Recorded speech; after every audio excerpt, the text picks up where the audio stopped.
Hi students, welcome है आप सभी का रश्मि मैम की एज ऑन क्लास में। तो रश्मि मैम मेरे साथ रिटर्न ने की है क्या बात। तो आज मैं आपके लिए कॉम्पिटिटिव एग्जाम का एक क्वेश्चन लेके आई हूँ। बहुत ध्यान से देखिएगा इस क्वेश्चन को। जो हमारा क्वेश्चन है वो क्या है, suppose x and y are two positive numbers such that when x is reduced by 2 and y is increased by 2 the ratio becomes 2:1. And when x is increased by 2 and y is reduced by 2, the ratio becomes 3:1.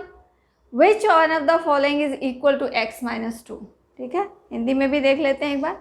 मान लीजिए x और y ऐसी दो धनात्मक संख्याएं हैं। x और y दो ऐसा नंबर है जिसमें कि x में जब 2 कम किया जाता है, लेकिन when x is reduced by 2, x में से जब 2 को कम किया जाता है और y में 2 की वृद्धि की जाती है, यानी कि x माइनस 2 किया जाता है और x प्लस 2 किया जाता है, तो उन दोनों का जो रेशियो होता है वो 2:1 होता है। अनुपात जो होता है 2:1 का होता है। और जब x में 2 की वृद्धि की जाती है, x में जब +2 किया जाता है एंड y में 2 कम किए जाते हैं, यानी कि x माइनस 2 किया जाता है, तो इन दोनों का अनुपात यानी कि रेशियो 3:1 हो जाता है। और निम्नलिखित में से कौन सी संख्या x माइनस वाई के बराबर होगी? इसमें से कौन सी संख्या x माइनस वाई के बराबर होगी? तो चलिए इसको हम लोग बनाते हैं। तो अकॉर्डिंग टू द क्वेश्चन हम लोग फर्स्ट स्टेप देखेंगे।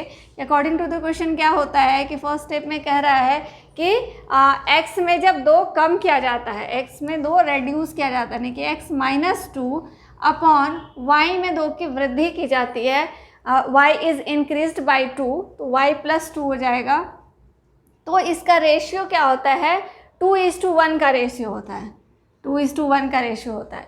तो जब हम इसे सॉल्व करते हैं तो क्या आएगा हमारा, x minus 2 is equal to 2y plus 4, then x is equal to क्या हो जाएगा, x इसको हम इधर ले आएंगे, minus 2y is equal to 4 यहाँ है, और ये 2 जब इधर जाएगा तो इसमें ऐड हो जाएगा, यानी कि डायरेक्टली इसको हम 6 लिख देते हैं। ये इधर आएगा तो 4 प्लस 2 6 हो जाएगा। ये क्वेश्चन 1 हमारा बन गया। ठीक है।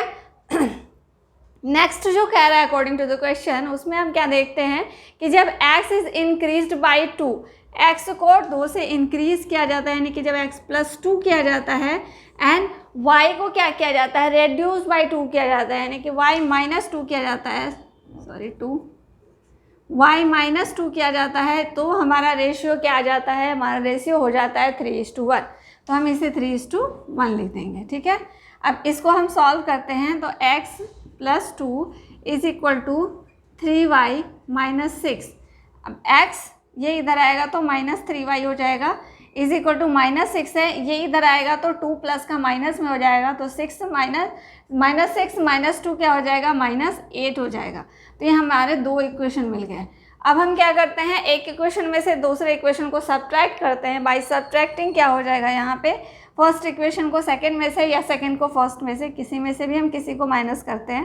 तो मान लीजिए ये हमने सेकंड इक्वेशन लिखा और यहाँ पे हम फर्स्ट इक्वेशन लिख देते हैं, -2y इज इक्वल टू 6।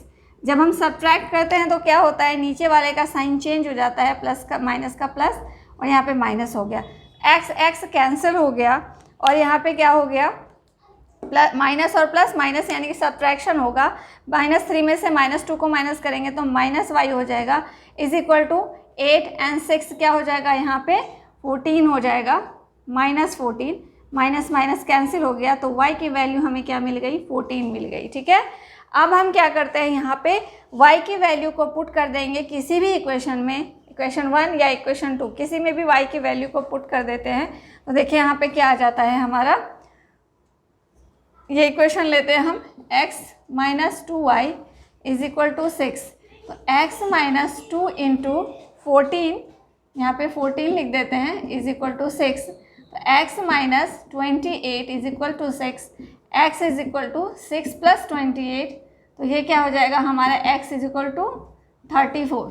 तो x यहाँ पे क्या मिल गया हमें, 34, एंड y मिल गया 14। तो हमें x माइनस वाई निकालना है, तो x माइनस वाई क्या हो जाएगा, x माइनस वाई 34 माइनस 14, ये क्या हो जाएगा हमारा 20। तो कौन सा ऑप्शन हमारा 20 है, ए ऑप्शन हमारा इसका आंसर हो जाएगा, जो कि हमारा 20 है। तो इस तरह से हम इसे सॉल्व करेंगे। स्टेप्स को आप जंप करोगे तो आप जल्दी कैलकुलेशन करोगे, लेकिन आप इस तरह से करोगे तो आपका आंसर करेक्ट आएगा। ठीक है, बहुत सारे स्टेप्स को आप अपने माइंड में भी कर सकते हैं, ज़रूरी नहीं है कि ऑन पेपर आप इन सारी चीज़ों को करें। स्टेप्स को जंप करके आप इसका आंसर निकाल सकते हैं। ठीक है, चलिए देखते हैं हम नेक्स्ट क्वेश्चन। नेक्स्ट क्वेश्चन देखते हैं, what is the equivalent decimal value of binary number 101110? द्विआधारी संख्या 101110 का तुल्य दशमलव मान क्या होगा? आपको क्या करना है, यहाँ पे जो ये संख्या दी हुई है ये बाइनरी नंबर है और इसको आपको इक्विवेलेंट डेसिमल में निकालना है। यानी कि ये क्या है, द्विआधारी संख्या है, इसको तुल्य दशमलव मान आपका इसका बताना है। तो सबसे पहले तो आपको ये जानना होगा कि बाइनरी नंबर क्या होता है, डेसिमल वैल्यू क्या होती है, और एक होता है रोमन नंबर। ठीक है, ये 3 नंबर सिस्टम्स होते हैं। इसमें एक से दूसरे में हम बदलते कैसे हैं, कौन सा नंबर कैसे लाते हैं, ये आपको जानना पड़ेगा। तो जिस तरह से आपने रोमन नंबर में क्या पढ़ा है, IV, X, LC, DM, इन नंबर्स को यूज़ करके हम कोई भी संख्या बनाते हैं। जैसे हम X को उसमें क्या लिखते हैं, 10 लिखते हैं, V को हम 5 जानते हैं कि V 5 कहा जाता है, I को हम 1 जानते हैं। तो इसी तरह से होता है बाइनरी नंबर में भी, आपको उस इन नंबर्स की कुछ वैल्यू होती है। जो डेसिमल वैल्यू जो होती है वो क्या होती है, 0 से लेकर के 1 2 3 4 9 तक की जो संख्याएं होती हैं ये क्या होती है, हमारी डेसिमल वैल्यू होती है। तो इन्हीं नंबर्स में इसी नंबर को यूज़ करके 1 2 3 4 5 6 7 8 9 इन नंबर्स को यूज़ करके ही संख्याएं बनाई जाती हैं, नंबर्स बनाए जाते हैं।